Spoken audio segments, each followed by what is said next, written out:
People out there are saying you should buy the draft box in Dominaria Remastered if you want to get the most valuable cards, but we believe this notion to be untrue. Also, there might be a slight problem in this set, so stay tuned to find out what that problem might be. We believe that collector boxes are your best buy for Dominaria Remastered. Why is that? That's because they have all the special variants that you're looking for. You get the Shooting Star retro frame, and that is a really beautiful version of the cards. You also get all of the borderless cards with the brand new art that's very interesting. Also, if you're a sucker for that nostalgia and you want those borderless Richard Kane Ferguson art pieces, you're going to have to go with the collector box.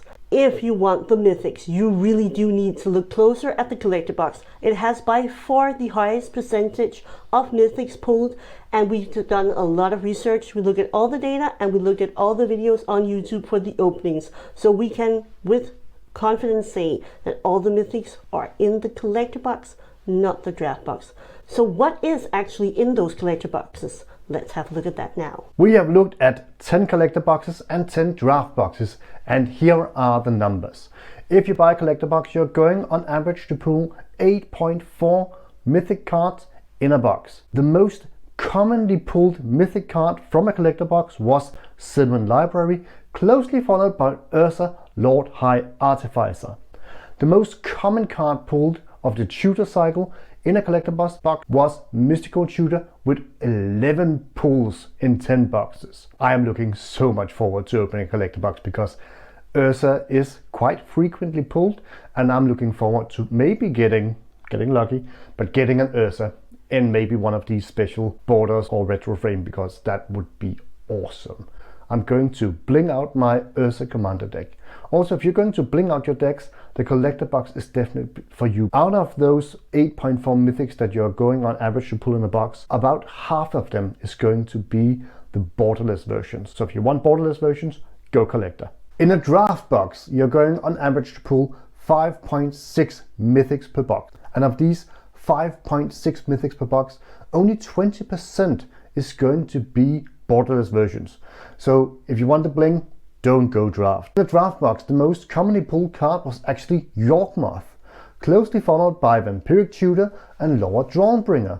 And it's a little bit surprising actually that Vampiric Tutor seems to be pulled more frequently from the draft boxes. The tutor cycle, the most commonly pulled tutor in a draft box is Gamble, closely followed by Worldly Tutor. And if you are looking for Force of Will, no matter what you pick, draft or collector, you're going to look for a really long time, because in the 10 boxes we saw in the draft openings, only 30% contained a Force of Will. That means that 1 in 120 packs is going to contain a Force of Will.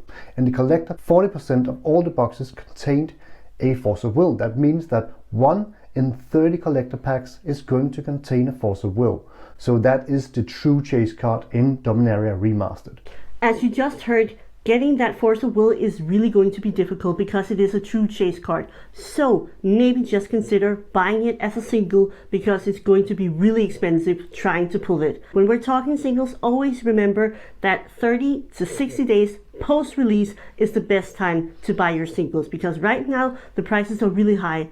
And contrarily, if you're trying to sell a couple of the cards that you pulled that you're not going to be using for your own decks, you should really try selling them during the first week, because after that, prices tend to plummet fairly quickly.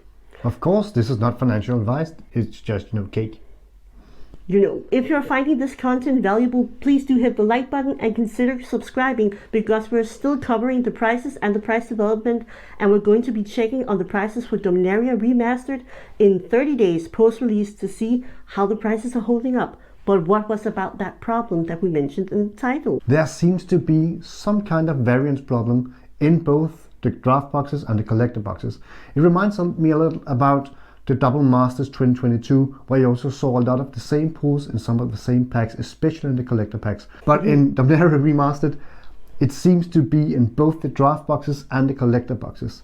And that has some kind of effect on the estimated value you're going to get out of your boxes. You can be really lucky and get a lot of the tutors, and we have seen that happen, but you can also get shafted really hard and get some of the, jank mythics and jank rare cards. We have a very high percentage of the tutors being pulled more than once, And for the World Gorgeous Dragon, we even saw it being pulled 3 times in the same box. So again, duplication does seem to be an issue here. Keep in mind that draft box where somebody was, I don't know, unlucky enough to pull 3 World Gorgeous Dragon.